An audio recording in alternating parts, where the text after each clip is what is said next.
அதே மாதிரி பாவங்கள்ல நம்ம என்ன நினைச்சிட்டு இருப்போம் அப்படின்னா, இதுதான் முன்னேற்றம் நினைச்சிட்டு இருப்போம். அதுல தான் நம்மளோட வீழ்ச்சி அல்லாஹ் தஆலா வச்சிருப்பான். ஒருவர் அல்லாஹ் தஆலா அவமானப்படுத்தணும் அப்படின்னு நினைச்சிட்டான்னு சொன்னான், தாழ்த்தணும் நினைச்சிட்டான்டா, முதல்ல அறிமுகப்படுத்தணும். முதலாவது இன்னும் 10 பேர்கிட்ட நீங்க அவமானப்படக்கூடாது. மில்லியன் மக்கள்கிட்ட அவமானப்படணும்னா முதல்ல என்ன செய்யணும்? பிரபல்யமாகணும். முதலாவது பிரபல்யமாகணும். தூக்கிட்டே போவா.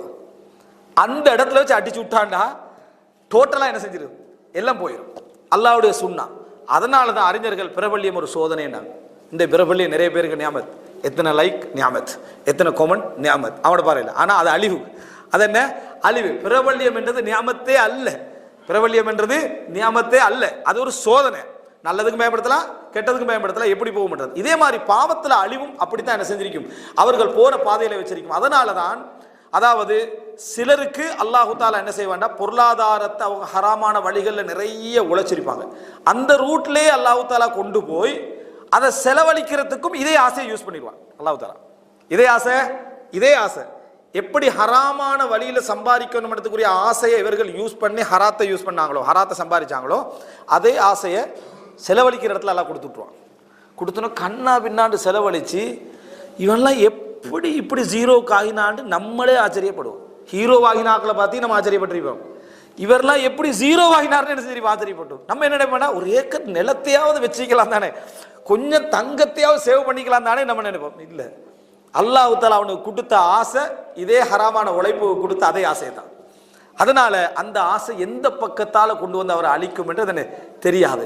இமாம் இப்னுல் ஜௌசி ரஹிமஹுல்லாஹ் சொல்றாரு, சந்தைகளில் சிலரை பார்த்திருக்கிறேன், அவர் சந்தையில் அப்படி உட்கார்ந்துட்டு இருக்க வேண்டிய எந்த தேவையும் இல்லாத அளவுக்கு அல்லாஹ் பொருளாதாரத்தை அவர்களுக்கு என்ன செஞ்சுக்கிறான், கொடுத்துக்கிறான். ஆனா அல்லாஹ் தஆலா உன்னை திசை திருப்பணும்னு நினைச்சேன்டா, அப்படித்தான் என்ன செய்வான், திசை திருப்பான். இமாம் இப்னுல் ஜௌசி ரஹிமஹுல்லாஹ் என்ன சொல்றாரு. எனவே அல்லாஹ் தஆலா ஒரு மனிதனுக்கு அளிப்பது என்பது, அதாவது கொடுத்து கொண்டே இருக்கிறான் என்றால், பாவம் செய்ய கொடுத்து கொண்டே இருக்கிறான் என்று சொன்னால் அது அர்த்தம் என்ன, நுசாரிஉ லஹும் ஃபில் கைராத், நல்ல விஷயங்கள் அவசரமா என்ன முடிச்சிடறான்ல, மறுமையில கணக்குக்கு என்ன செய்யக்கூடாது, இருக்கக்கூடாது. இவன் நன்மை செஞ்சிருப்பாரு, அந்த நன்மையோட கணக்குகளை வேகமாத்தி இருக்கிறான்னு அர்த்தம்.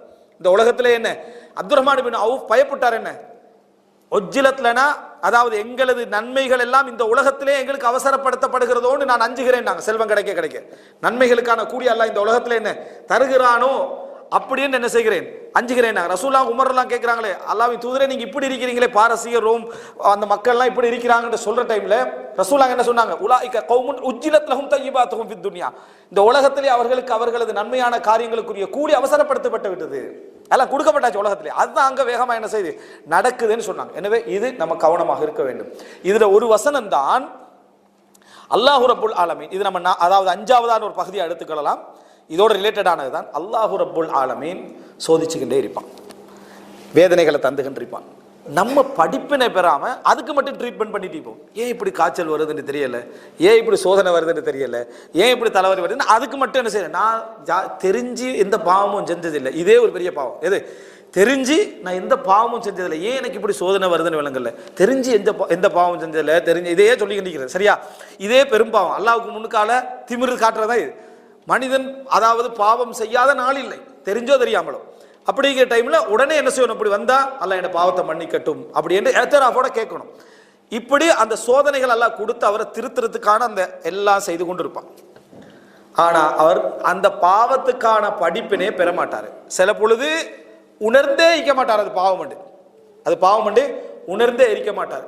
அதான் ஒருவர் வந்து ஒரு அறிஞர் இடத்துல வந்து கேட்கிறாரு, நான் நிறைய பாவங்கள் செய்கிறேன் தான், ஆனால் எனக்கு வந்து எந்த விதமான சோதனைகளையும் நான் என்ன செய்யலை, நான் அனுபவிக்கிறேன் இல்லை அப்படின்றாங்க. அப்போ அவர் கேட்குறாரு, இபாதத்துக்களை பற்றி கேட்குறாரு.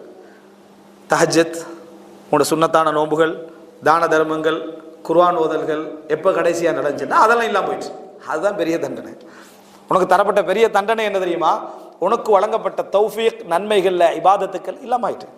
அது உனக்கு தரப்பட்ட தண்டனை, இது உனக்கு தரப்பட்ட சோதனை. அது நீ உணரலை, அது நீ என்ன செய்யலை, உணரவில்லை. இதே மாதிரி சோதனைகள் தரப்பட்டு அவைகள் வந்து நம்ம உணராமலே போயிட்டோம்டா துவாவும் கேட்டுக்கிட்டு இருப்போம், பாவ மன்னிப்பு கேட்காம இருப்போம், பாவத்தை விடாம இருப்போம். பாருங்க, துவா கேட்டுட்டு இருப்போம், சோதனை நீங்க, ஆனா பாவத்துக்கு மன்னிப்பு கேட்கல, பாவத்துல தொடர்ந்து ஈடுபட்டு கொண்டு இருக்கிறோம். அல்லாஹ் திடீர்னு என்ன செஞ்சிருவான்டா, இந்த சோதனை எல்லாம் இல்லாம போயிடும், டபுள் ட்ரிபிள் ஆகும், உங்களோட பாவமும் டபுள் ஆகும்.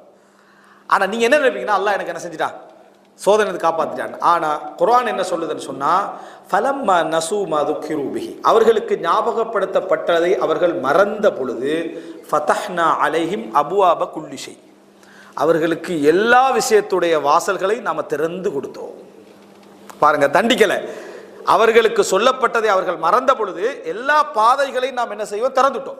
எல்லா பாதைகளையும் திறந்து கொடுத்தோம். என்ன நல்லா அனுபவிக்குவேன், மறந்துடணும். இனி என்ன உங்களுக்கு என்ன செய்யக்கூடாது, ஞாபகமே வரக்கூடாது. ஏன்னா உங்களை சோதிச்சது எதுக்கு தெரியுமா, ஃபிர்அவுனை சோதிக்கக்குள்ளே அல்லாஹ் தஆலா என்ன சொல்றான்னா, அவர்களை நான் கஷ்டங்களை கொண்டும் வறுமை கொண்டும் சோதிச்சோம். ஏன் தெரியுமா, லஅல்லஹும் யதர்ரவுன், பணிஞ்சு வருவாங்கன்றதுக்காக.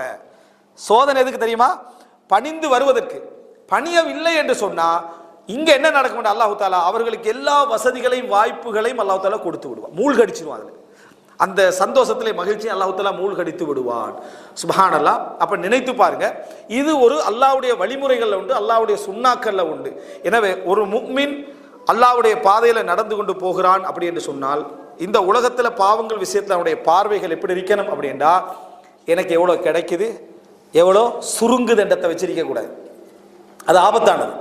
ஏனால் சில பொழுது கொடுப்பது அழிவுக்கான ஒரு பகுதியாகும், தடுப்பது உணர்வுக்கான ஒரு பகுதியாக என்ன செய்யும் இருக்கும். இந்த அடிப்படையில் நடந்து கொள்ளணும். நம்மளே சூழ நடக்கக்கூடிய பாவிகள்ல இருந்து நம்மளும் தப்புவோம்னு நினைச்சிடக்கூடாது. ஏனென்றால் அது அறிவும் உணர்வும் சார்ந்த விஷயம். அவர்களுக்கு தாமதமாகுவதும் நமக்கு அவசரமாகுவதற்கும் அதுக்கு பல காரணங்கள் என்ன செய்யும் இருக்கும் என்பதை நம்ம என்ன செய்ய வேண்டும், புரிந்து கொள்ள வேண்டும். இது ஒரு அடிப்படையான விஷயம். இறுதியாக அன்புள்ள சகோதரர்களே, இந்த பாவங்களிலேயே அல்லாஹ் ரப்புல் ஆலமீன் ஒரு இது அல்லாஹ்வுடைய ஹுக்கூக், இதெல்லாம் அல்லாஹ்வுடைய உரிமைகள். இப்ப நான் சொன்னதெல்லாம் அல்லாஹ் ரப்புல் ஆலமீன் இது எனது உரிமை இல்லை என்று சொன்ன சில பாவங்கள் உண்டு. அது என்னடா, மற்றவர்களுக்கு நம்ம செய்யக்கூடிய பாவங்கள். இது அல்லாஹ்வோடு சார்ந்த விஷயம். ஆனால் மற்றவர்களுக்கு செய்யக்கூடிய பாவங்கள் என்ற ஒரு பகுதி இருக்குது. இது மிகவும் ஆபத்தான ஒரு இடம். என்ன காரணம்டா, இது ரெண்டு மன்னிப்பு. ஒன்று, அந்த அடியார்கள் என்ன செய்யணும், மன்னிக்க வேண்டும். அதுக்கு பின்னால்தான் அல்லாஹ்வுடைய மன்னிப்பு அதில் தங்கி இருக்கும். இதுல மிகவும் கவனமாக இருக்க வேண்டும். இதுல குறிப்பாக அவர்களை சொத்துக்கள், அவர்களுடைய சுகங்கள், அவர்களுடைய உயிர், இது இந்த மாதிரியான விஷயங்களுடைய, அதாவது பாவங்களை விட அவர்களுடைய சொத்துக்கள்ல, அவர்களுடைய சுகங்கள்ல, அவர்களுடைய என்ன தொழில்கள்ல, அவர்களுடைய உரிமைகள்ல நம்ம அதாவது தலையிட்டு அவர்களுக்கு அநியாயம் செய்ததை விட மிக முக்கியமானது தெரியுமா, மானம். அவர்களுடைய மானம் சம்பந்தமான ஏதாவது ஒரு விஷயத்தில் நாம் கை வைத்திருந்தோம் என்றால், அதனால் அவர்கள் இந்த உலகத்தில் அவர்களுடைய திருமணத்தை, அவங்களுடைய பிள்ளைகளுக்கு முன்னால கௌரவத்தை, அவங்களுடைய மார்க்கத்துடைய அந்தஸ்தை, தொழிலை, சமூக நிலையை அவர்கள் திருப்பி எடுத்துக்கொள்ள முடியாத ஒரு நிலைக்கு அவர்கள் போயிருந்தார்கள் என்றால், நீங்க உங்களை அழிச்சு கொண்டீங்கன்னு அர்த்தம். நீங்க உங்களே அழித்து கொண்டீர்கள் என்பது அர்த்தம். ஒரு ஹதீஸ் வருகிறது, அல்லாஹ்வுடைய பாதையிலே இஸ்லாமிய ஆட்சி இருக்கிற நேரத்தில் அல்லாஹ்வுடைய பாதையிலே செல்லக்கூடிய போராளிகள் இருக்கிறாங்களே, அவர்கள் தன்னுடைய குடும்பத்தை, மனைவிகளை, பிள்ளைகளை எங்க விட்டு சொல்லுவாங்க, அந்த ஊர்ல விட்டுட்டு சொல்லுவாங்க. அவர்கள யாராவது மோசமாக துரோகமாக நடந்து கொண்டால், அவங்களுடைய மனைவிமார்களோடு அவர்களுடைய குடும்பத்தவர்களோடு துரோகமாக நடந்து கொண்டால் மறுமையில தண்டனை என்ன தெரியுமா? அதாவது அல்லாஹ்வுடைய பாதையில போறார், அல்லாஹ்வுடைய ஜிஹாதில் இருக்கிறார், இஸ்லாமிய ஆட்சிக்கு ஒரு ஜிஹாத் நடக்கதில் இருக்கிறார். இங்க வீட்டில் முஸ்லிம்களுக்கு மத்தியில நம்பிக்கையோட இதை மனைவியும் குடும்பத்தை விட்டு செல்றாரு. அங்க ஒரு துரோகம் நடந்தால், ஒழுக்க ரீதியான ஒரு துரோகம் நடக்கும் என்றால், நாளை மறுமையில் அவருக்கு சொல்லப்படும், யார் துரோகம் இழைத்தாரோ அவரது நன்மையிலிருந்து எடுங்கன்னு சொல்லப்படும். எவ்வளவு வேண்டுமோ அவ்வளவு எடுங்கன்னு சொல்லப்படும். எப்படி வருது, உனக்கு எவ்வளவு வேண்டுமோ அவ்வளோ எடுங்கன்னு சொல்லப்படும். ரசூலுல்லாஹ் சொல்றாங்க, அவர் எதையாவது விட்டு வைப்பார்னு நீங்க நினைக்கிறீர்களா என்று கேட்டாங்க. எந்த அமலையாவது விட்டு வைப்பார்னு, இது எதோட சம்பந்தப்பட்டது, மானம் கௌரவத்தோட சம்பந்தப்பட்டது. இந்த இடத்தை தான் ரசூலுல்லாஹ் இறுதி ஹஜ்ஜில் என்ன செஞ்சாங்க சொன்னாங்க, இந்த கஅபா, இந்த பிரதேசம், இந்த நாள், இந்த மாதம் எப்படி புனிதமான மார்க்கத்தில பெயரால மானத்தை வாங்குறது, இது அல்லாஹ்விடத்தில் தண்டிப்பு ரெட்டையாக மாறிவிடும். காரணம் என்னன்னா, நீ யாரை யூஸ் பண்றாய், தீனை என்ன செய்றாய், இதுல உபயோகப்படுத்துறாய். அதாவது ஒரு மனிதர் வழிகேட்டில் இருக்கிறாரா, வழிகேடு, தவறுல இருக்கிறாரா, தவறு, பிழையில் இருக்கிறாரா, பிழை, இதோட முடிச்சிடணும். அவருடைய சொந்த வாழ்க்கை, அவருடைய மானம், அவரது கௌரவத்தை அவர் கொள்கையில தவறானவர் என்பதற்காக, பாவத்தில் அதாவது எங்களோட முரண்பட்டவர் என்பதற்காக நம்ம இணைக்கிறோம் என்றால், இது ரசூலுல்லாஹோட தவ்வாக்களமும் சஹாபாக்களுடைய தவ்வாக்களமும் அதுக்கு பின்னால வந்து இமாம்களுடைய தவ்வாக்களமும் காணாத ஒரு அசிங்கம், காணாத ஒரு அசிங்கம். இதுவும் நாளை மறுமையில மிகப்பெரிய குற்றத்துக்குள்ளாகும். காரணம் மார்க்கத்தை என்ன செஞ்சது, அதுக்கு பயன்படுத்தியது. எனவே நம்ம மிக கவனமாக இருக்க வேண்டிய விஷயம். அதனால தான் ஆயிஷா ரலியல்லாஹு அவங்க சொல்றாங்க, நான் ஏற்கனவே சொல்லியிருக்கிறேன், நீங்கள் இபாதத்துக்களால் அல்லாஹ்வை நெருங்குவதை விட பாவங்களை தவிர்ப்பதால் அல்லாஹ்வை என்ன செய்யுங்க, நெருங்குங்க. அது நின்று கஷ்டப்பட்டு வணங்குகிறதை விட உங்களை என்ன செஞ்சிடும், முந்த வைத்து விடும். அதை உங்களை முன்னுக்கு கொண்டு போய்விடும். இப்போ ரமலான் வருது, எல்லாருடைய முழு கவனம் எதில் இருக்கும், இபாதத்து செய்யறதுல. பிரதான கவனமாக எதில் வைக்க தெரியுமா, பாவம் செய்யாமிக்கிறது. யாரை பத்தி புறம் பேசுவதில்லை, யாரை பத்தியும் கோல் சொல்வதில்லை, யாருடைய மானத்தை என்ன செய்வதில்லை, வாங்குவதில்லை. இதுல கவனமா இருக்கணும். ஆனா இதுல சர்வ சாதாரண தவாஃப் பண்ணிக்கண்டே உம்ரா வராதவன் லிஸ்ட்டை பேசுறது.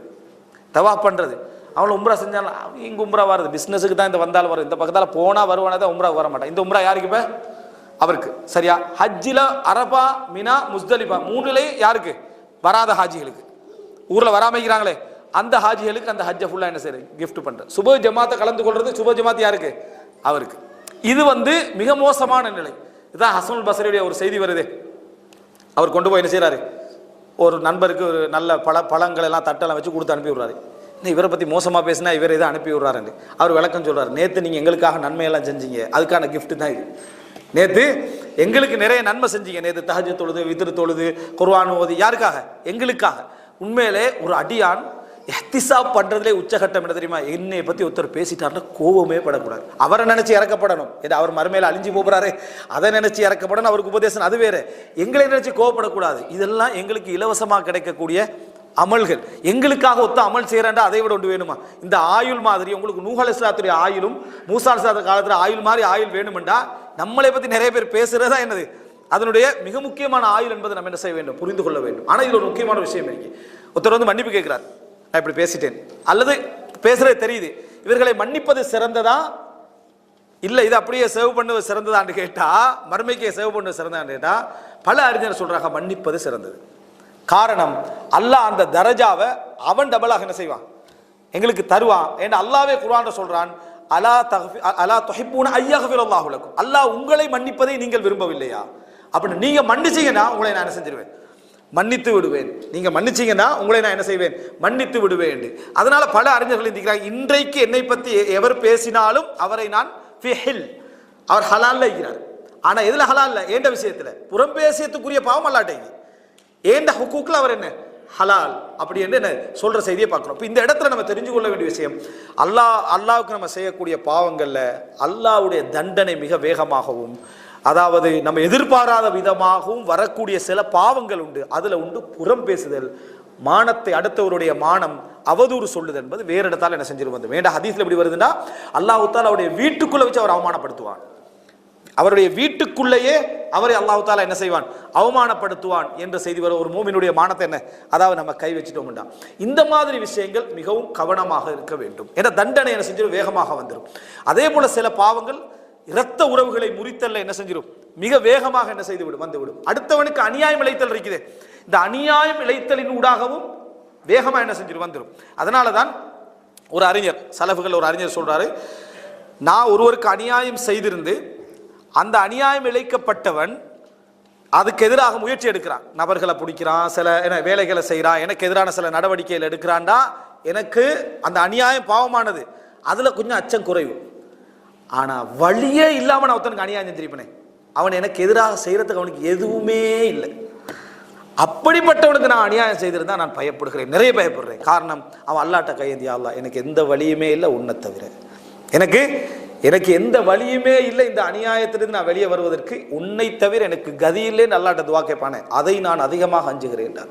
காரணம், அவன் டோட்டல் என்ன, அல்லாஹ்விடத்துல ஹஸ்பி அல்லாஹ், எனக்கு அல்லாஹ் போதுமானவன் சொல்லிட்டான், இதை விட அது என்ன செஞ்சிடும், வேகமாக வந்து விடும் அப்படின்னு. அதனால நம்ம எப்பயும் புரிந்து கொள்ள வேண்டும், பாவங்களுடைய பட்டியல்ல இறைவனுக்கு செய்கிற பாவங்களுடைய தரஜாக்கள் இப்படி இருக்க, இந்த விஷயத்துல மிகவும் கவனமாக இருக்க வேண்டும். இந்த விஷயத்துல மிகவும் கவனமாக இருக்க வேண்டும்.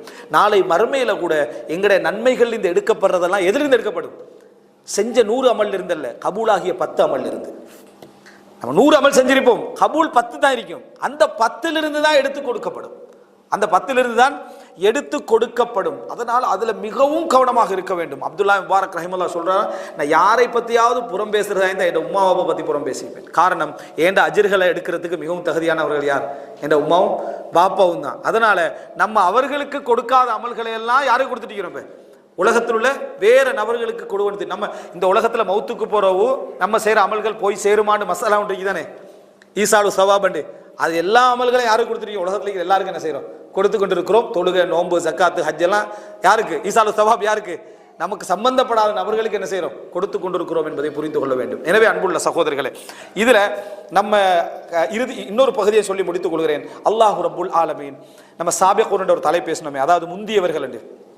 இந்த முந்தியவர்கள்ல இறுதி நிலையை வைத்துத்தான் அல்லாஹு தஆலா தீர்ப்பு வழங்குறான். அபூபக்கர் ரலியல்லாஹு அன்ஹு அவர்கள் முந்தியவர்கள் பட்டியல் வரதுக்கு முன்னால் அவருக்கு 40 வருஷம் போயிட்டு இஸ்லாமே என்ன செய்யல, கிடைக்கல. அதுக்கு பிறகுதான் அவர் முந்தியோர பட்டியலுக்கு என்ன செய்யறாரு, வாராரு. அதுக்கு பிறகுதான் அது உமர் ரலியல்லாஹு அதை விட இப்படி ஒவ்வொருவரும் எடுத்து பார்த்தீங்கன்னா முந்தியவர்கள் அப்படி என்றது. அதே போலதான் அல்லாஹு தஆலா அதாவது அமல்களை பார்க்கறதெல்லாம் பில் ஹவாத்திம், உங்களோட இறுதி காலங்களை வச்சு, உங்களோட இறுதி முடிவுகளை வச்சு, நீங்க எந்த கடைசியில் என்ன செய்றீங்கிறத வச்சு, இவ்வளவு நாள் எப்படி இருந்தோம் என்பதல்ல, இதுக்கு பொறுப்பு எப்படி இருக்க போறோம் என்பது. அல்லாஹ் ரப்புல் ஆலமீனுக்கு நீங்க திருந்திட்டீங்கன்னா, நாம அல்லாஹ்வின் பக்கம் திரும்பிட்டோம் என்றால், அல்லாஹ்ட்ட மன்னிப்பு கேட்டுட்டோம் என்றால், அத்தனை அல்லாஹ் தஆலா அழித்து விட்டு யுபத்திலுல்லாஹு ஸய்யிஆத்திஹிம் ஹஸனாத், அதை நன்மைகளாக வேற மாத்திடுவான். இந்த அத்தனை பாவங்களை அல்லாஹ் தஆலா இந்த தௌபாவால நன்மைகளாக மாற்றி விடுவான். மாற்றி அல்லாஹ் தஆலா கபூல் செய்ய தயாரா இருக்கிறான். நம்ம மரணிப்பதற்கு 1 வருஷம் இருந்தாலும் சரி. அல்லாஹ் எவ்வளவு இரக்கமானவன். அதுல 100 கொலை செய்தவர்களுடைய சம்பவத்தை நம்ம பார்க்கிறோம். அவர் அடுத்த ஊருக்கு போற டைம்ல மௌத்தாகிட்டார். மௌத்தாகினா மலக்குமார்கள் அந்த உயிரை அதாவது எடுத்து இவரை எந்த லிஸ்ட்ல எழுதுவது என்பதை அல்லாஹ் சோதனையாக ஆக்குறான். அல்லாஹ் இரக்கமானவன் என்பதனால அல்லாஹ் என்ன சொல்ற, எந்த ஊருக்கு நெருக்கமாகிதோ அந்த ஊர் அலங்கேட்டு. ஆனா இப்ப சில வேளை அவர் அந்த ஊருக்கு நெருக்கமா இல்லாம எந்த ஊர்ல இருந்து வெளியே போனாலும் அந்த ஊருக்கு நெருக்கமா இருந்திருந்தா, அல்லாஹ் தஆலா தீர்ப்புக்கு தான் அவங்களுக்கு அதை சொல்றான். ஆனா தன் பக்கம் இருந்து என்ன சொல்றான்டா, அந்த பூமியை நெருங்க சொல்றான், இந்த பூமியை தூரமாக சொல்றான். தகர்ரபி தபாஅதி, நீ தூரமாகிரு, நீ நெருக்கமாகிரு அப்படின்னா, அவர் இந்த பூமிக்கு நெருக்கமாக இருந்திருந்தாலும் அந்த பூமி என்ன செஞ்சிருக்கும், இவருக்கு நெருக்கமாக என்ன செய்ய இருந்திருக்கும். அல்லாஹ் தஆலா பூமி நெருக்கத்தை வச்சு சொல்றதா இருந்தா தௌபால அவர் உண்மை இல்லைன்னு அர்த்தம். அப்படின்னா தௌபால அவர் உண்மையானவர். உலக தீர்ப்புக்கு அல்லாஹ் என்ன செய்யறான்டா, உலகத்துடைய நிலத்தையும் தாயிப் தௌபா செய்கின்றவனுக்கு நெருக்கமாக அல்லாஹ் என்ன செய்யறான், ஆக்குறான். அஜ்ர கொடுக்கறதுக்கு, கூலியை கொடுக்கறதுக்கு, சொர்க்கத்துக்கு அனுப்புறதுக்கு உலகத்தை அல்லாஹ் என்ன செய்யறான், தலகீழா போடுறான்டா. தௌபாவை அல்லாஹ் எப்படி விரும்புறான், தௌபாவை அல்லாஹ் எப்படிப்பட்ட ஒரு மஹப்பத் அல்லாஹ் தஆலா வைத்திருக்கிறான். அதனால இன்னமல் அமாலு பில் ஹவாத்தீம், எனது முடிவுகளை வைத்துத்தான் எல்லாமே என்று என்ன செய்ய நாங்கள் புரிந்து கொள்ள வேண்டும். எனவே இவ்வளவு நாளும் இப்படி இருந்துட்டோமே என்ற அந்த விஷயங்களை விட்டுவிட்டு நமக்கு ஒரு 5 வருஷம் நம்ம வாழ போறோமா, 4 வருஷம் வாழ போறோமா, 3 வருஷம் தெரியாது நமக்கு. இந்த இறுதி பகுதியை பாவங்களுடைய விஷயத்தில் நம்ம மிகவும் கவனமாக இருந்து, அல்லாஹு தஆலா எனக்கு தந்த சோதனைகளும் பாவத்தின் காரணமாக, எனக்கு அருள்கள் நிறைய தரப்பட்டு கொண்டிருப்பதும் சோதனையின் காரணமாக, நம்ம ஹுக்கூக்குல் இபாத் அடியார்களுடைய இபாதத்துக்கள், அடியார்களுடைய விஷயத்துல என்னென்னலாம் நம்ம தவறு விட்டிருக்கிறோம், இவைகள் எப்படியெல்லாம் நம்ம அழித்துக் கொள்ள முடியும், இவைகளை மாற்றிக்கொள்ள முடியும் என்ற கவனத்தோடு இந்த ரமதான்ல நம்ம செய்யக்கூடிய உச்சகட்ட அமலாக பாவங்களை விடுதல், பாவங்களை விடுதல் என்பதை ஒரு இலக்காகவும் வைத்து நம்ம செயல்படுவதற்கான தௌஃபீக்கை, வாய்ப்பை அல்லாஹ் ரப்புல் ஆலமீன் எம் அனைவருக்கும் தந்தருள் பாலிப்பானாக.